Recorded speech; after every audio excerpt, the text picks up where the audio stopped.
Hey, what's up, guys? So today I want to talk about a really important subject, which is making decisions and making decisions with your soul. So, which can be very logical at certain points in your life.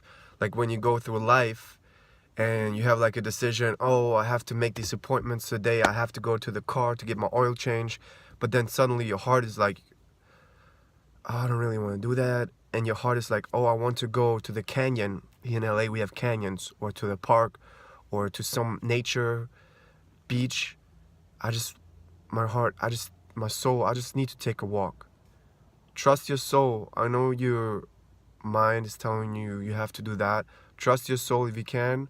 Do that because overall it has more insight into your subconscious, and it sees the overall way of your life, and it will give you the right decision. Now that was just a really small example, and it's really an unimportant example. I mean, I don't think it will necessarily, if the soul tells you, it will make a difference. But like those kind of decisions, maybe not so much. But then let's say oh, where should I move, Houston or New York? And you don't know, and you go crazy, and your mind tells you, oh, I should go to Houston because that job pays me more, and I would make more money in business, and then I could take that money and do what I really want to do, which is my painting atelier, where I can open my own shop with art.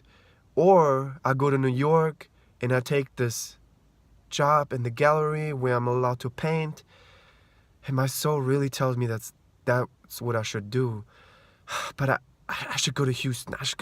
My parents tell me I should make more money, and I need to pay them my college funds back. I'm in debt. I have to do that. It's okay. I can do it for a few years. Go to New York, because if you trust your soul, you go to New York, you go in that gallery, you paint some pictures, paintings. Suddenly the gallery boss says, you know what? I love your pictures. I want to put them in our gallery, and we can make a price for them. We can sell them for $500 each. And then you put them in the gallery. The first week, they sold out. And then you're like, I just made $1,000. And then the gallery owner is like, hey, could you paint some more pictures? And you're gonna be like, yeah. And you paint 7 more pictures, and this time you're gonna put them out for $1,000 each. You made $7,000 with 7 pictures. And then the gallery owner is like, I want to do this every week now. People love your pictures. And then you make your own galleries. And in the end, you made $100,000 that year because you followed your soul. So follow your soul with anything. That was actually, I wanted to make this video, I'm at 3 minutes now, and I wanted to, people say make like a 10 minutes video, but I felt like I really went to the point with this. So yeah, my main point is follow your soul in all those decisions. And you can, now, an easy way to follow your soul more is like if you meditate, because you equalize your energy in your body. So let's say you have batteries, right? If you have a battery, let's say you have a garage opener, and you have to put batteries in it. If you put the plus and minus in the opposite way, then then it will not open. But if you put it in the right way, it will open the garage, right? So same way is it with the body. If your body is balanced out, then you will hear the voice of your soul way easier. And the way to balance out your body is, of course, to relax. Now, one of the best things to relax your body is meditation. Now, people think meditation is so hard. It's really not. It's really, people make it a whole theory about it, and they put people even more in their heads. And there are those meditation teachers out there, and it's getting ridiculous. It's like meditation coaching. I'll give you $500. Give me $1,000 for this meditation coaching weekend. And it's like, I don't want to say it makes me a little bit sick to see how people use other people's need to relax to make money. So you can go to YouTube and you will get all the information too for free.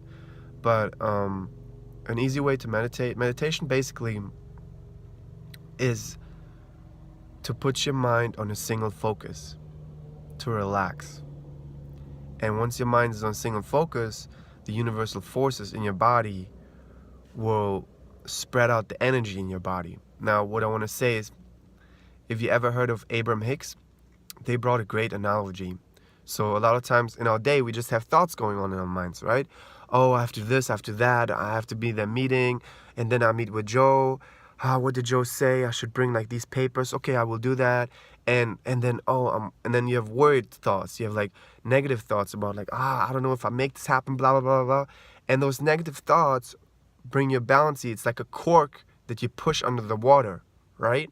You push that cork under the water, like let's say in an ocean, and you have a cork bobbing up on the ocean, but you push that cork under the water with your negative thoughts. With each negative thought, it goes a little bit deeper, a little bit deeper, a little bit deeper, and I have to do this, and I have to, I have to bring my dog to the vet, and whatever it is, like, I can't even think of, like, anything, like, that worries me right now, but, like, you push it down, right?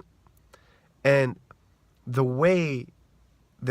easy thing is, because you push it down with your thoughts, the easy way to get that cork bobbing to the surface again is to let go of that cork. So if you let go of that cork, that cork automatically, because it's out of wood, goes up and up and up and up and up to the surface of the water, right?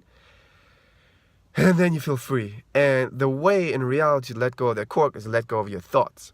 That's the analogy. If you let go of the corks are your negative thoughts, you let go, it goes on the surface, and then it bounces out. Now, how to let go of these thoughts is meditation.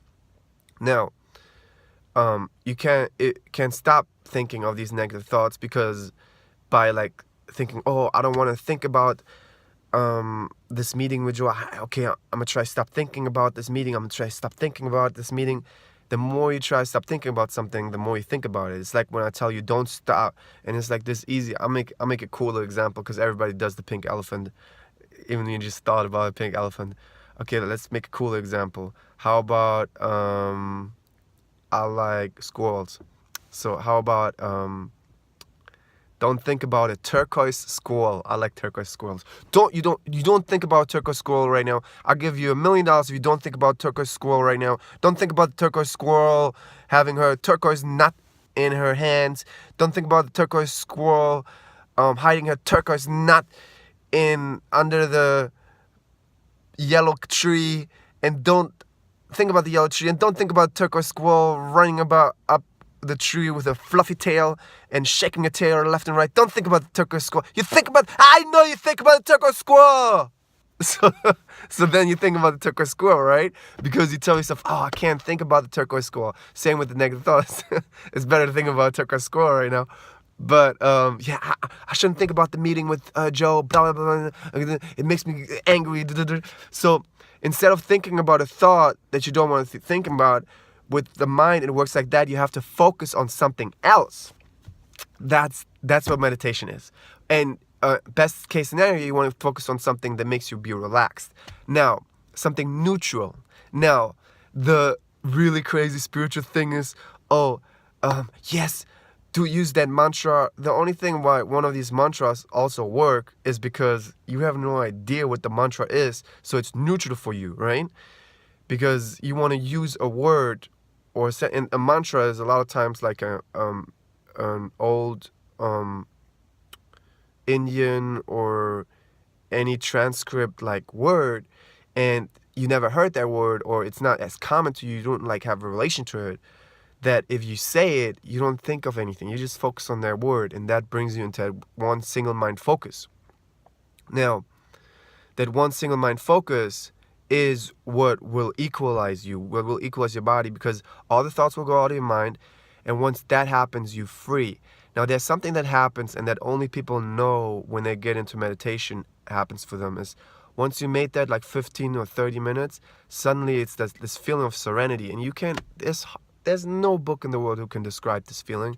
It's amazing. It's like everything bounces out. You can feel the energy all in your body. Everything bounces out, and you feel completely at peace. And it's for people who never meditated, this is such a like cheesy thing to say, but you feel completely at peace, and it's almost like detached, just like peaceful.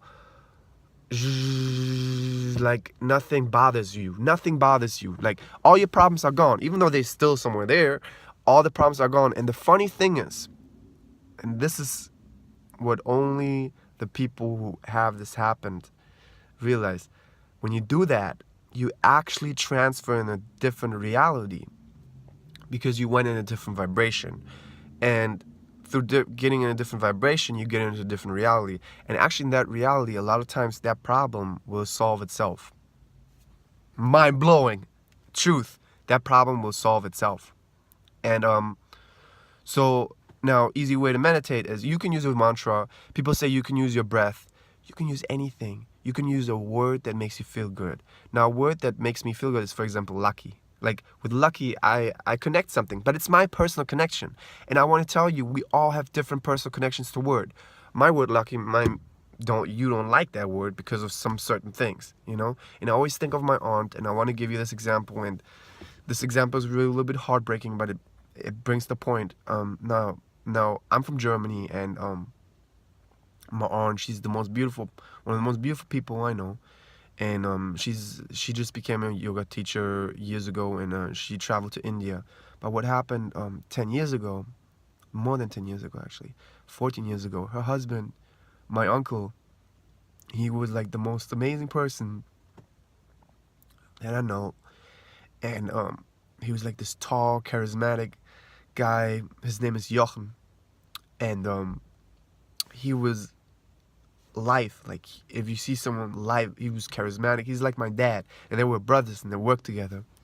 And my uncle, he died of cancer, and that was really hard for all of us, you know, because he's such a beautiful person. You know, he left my cousins, 2 girls, and now the point of the story is, I talked to her, and so I'm from Frankfurt. I'm growing in Frankfurt, in the city Freiburg, where he was treated for cancer, and my aunt always had to drive to Freiburg to meet him and visit him. And once she told me, you know, we talked about words and how words had different definition for anybody else. She's like, you know, when you think of Freiburg, doesn't mean anything for you. It might mean like a soccer club. But if I think of Freiburg, I feel pain, because that's the city where my husband died. You know, and so different words to each of us means different things. And so you want to use a word. Now that was a example in the other direction, and but you want to use a word that makes you feel good, that makes you feel relaxed. So maybe if you think about a desert or a tropical island or turquoise water, you feel relaxed, and you can repeat that thought in your head, like turquoise water in your head. You know, it's that easy. And people trying to get money from you, to be honest. Like, people, I have the best mantra, I've used that mantra. It's really not like that. And if you like get it explained, and that makes me so angry with like people like trying to like use, because meditation is something that helps everyone, and everyone should see how easy it is to use it. And yeah, if you keep focusing on like a word that makes you feel good, it can be even like someone that you love, your dad, anything. It can be your breath, of course. It can be a physical feeling in your body. Just one single mind, and stay there. And your mind will travel in the beginning. Your mind will go, oh, but I have to get my meeting with Joe. And then once you realize, oh, I'm starting thinking again, you will just back. You know, nothing broke. Don't ever think that. Because if you say then, oh, that was not perfect, I'm not perfect, I should have been on that thought the whole time, but I went back to Joe's meeting, I went back to that, I can't believe I got to go back to the turquoise water, then you doing the same thing again. But it's actually not that bad, and our minds need to be trained again. It's practice, you know? And everybody has it. Even monks still have thoughts. Don't believe any of that stuff.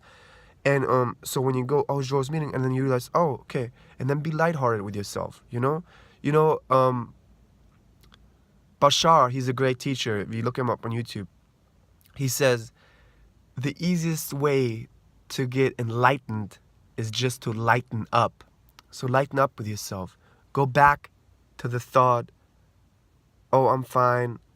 I go back to the thought, turquoise water, and on some point something happens. You know, you you almost go out of, it's almost you're out of your body, you're in your body, you feel everything. It's beautiful, you know. And I love to meditate like in nature. I love to meditate at Runyon, and I can feel it, and your whole day changes, your whole perspective changes. You actually will transfer. It's a transfer in a different reality, you know. And people who've been meditating for a while and are into the spiritual I don't want to say life, because we're all in a spiritual life, but who are very close with themselves, and have been are conscious, they and experience that they know that they transfer into different reality. So it's really easy to meditate. And yeah, I'm gonna make more videos about meditation. If you guys have any questions, just ask me, you know.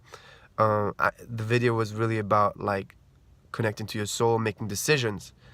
And so like I said, for making those decisions, it's important also to listen to your soul, to have a good hearing, to can hear your soul. And you can hear your soul the best when you're relaxed and in a relaxed state and balanced out. And you the most balanced out when you meditating and relaxed, like I said. So I'm not gonna keep rambling. Just when you have a decision, you can feel your soul's voice. That's your feelings. You can feel it. You can feel it. It's almost like your angel protecting you and saying, you know what, that's what your mind's saying. And then your mind try to convince you. Don't let your mind try to convince you. Take the importance out of your mind out, and then listen to your soul. All right. Thank you guys. Today's video got a little bit emotional. That's good too, because that's authenticity. My dad taught me that. People can relate to authenticity. So thank you to my dad, and I'll see you soon.